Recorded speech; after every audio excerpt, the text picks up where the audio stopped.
आणि मुंबई शहरामध्ये सुरू झालेल्या मुसळधार पावसानं हाफ सेंचुरी पूर्ण केली आहे।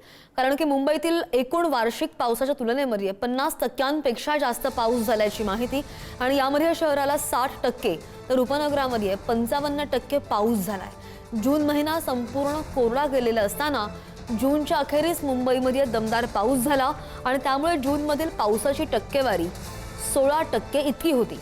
पण जुलैमध्ये सुरू झालेल्या पावसाच्या संततधारेमुळे पावसानं हाफ सेंचुरी मारली आहे। 1 ते 6 जुलैपर्यंत 38% पाऊस झालाय आणि जून अखेरपर्यंत शहरात 21% तर उपनगरामध्ये 18% पाऊस झालेला होता। त्यानंतर 1 ते 6 जुलै या 6 दिवसांमध्ये शहरात 40% आणि उपनगरामध्ये 37% पाऊस झालाय। मुंबईमध्ये वार्षिक सरासरी पावसाची टक्केवारी शहर विभागात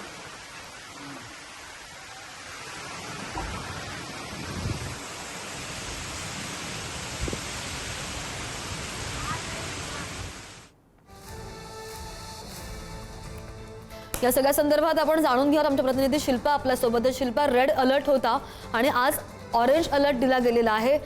काय ताजे अपडेट्स आहेत, काय नियमावली जारी केलेली आहे आणि काय आवाहन केले नागरिकांना आज? श्रद्धा, आपण जर पाहिलं तर कालपर्यंत मुंबई शहराला रेड अलर्ट जारी करण्यात आला होता आणि आज जो आहे तो ऑरेंज अलर्ट जारी करण्यात आलेला आहे। मुंबईत आज मुसळधार पावसाचा इशारा देखील देण्यात आलेला आहे। मात्र आपण जर पाहिलं तर सकाळपासूनच पावसाने उघडकीस घेतलेली पाहायला मिळते।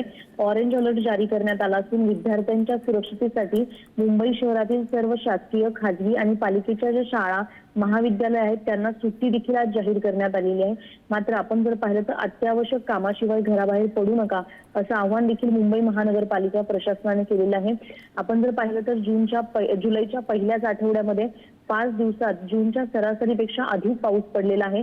मुंबई शहराला रेड अलर्ट देण्यात आला होता। आपण जर पाहिलं तर वादळी वाऱ्यासह तुफान मुंबई शहरात पावसाने बॅटिंग केलेली आहे। अनेक सखल भागांमध्ये पाणी साचलं होतं। मुंबईचं जनजीवन देखील आपण विस्कळीत झालेलं पाहिलं। मात्र आज आपण पाहतोय मुंबई शहराला ऑरेंज अलर्ट देण्यात आलेला आहे। मुंबई महानगरपालिकेच्या शाळा असतील किंवा खाजगी, सर्व शासकीय, खाजगी इतर ज्या शाळा आहेत, महाविद्यालय आहेत त्यांना देखील आज सुट्टी जाहीर केली। मात्र आज सकाळपासूनच पावसाने उघडकीस घेतलेली पाहायला मिळते। 5 दिवस मुंबई शहरामध्ये तुफान पावसाने बॅटिंग केली, मात्र आज विश्रांती घेतलेली पाहायला मिळते। मुंबईमध्ये जर आपण पाहिलं तर जून मध्ये पावसाने ओढ दिली होती, त्यानंतर जुलैच्या पहिल्याच दिवसापासून मुंबई शहरामध्ये दमदार पावसाने हजेरी लावली आणि जूनच्या सरासरीपेक्षा पाऊस हा जुलैच्या पहिल्या 5 दिवसामध्ये मुंबई शहरामध्ये झालेला आहे।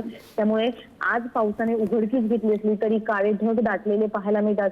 त्यामुळे दिवसभरामध्ये उपनगर असेल किंवा मुंबई शहरामध्ये असेल, महामुंबईत संपूर्ण कधी पावसाचा जोर वाढू शकतो। श्रद्धा, अगदी या सगळ्या संदर्भातले दिवसभर ताजे अपडेट घेत राहू। शिल्पा, धन्यवाद दिलेल्या ताज्या माहितीसाठी।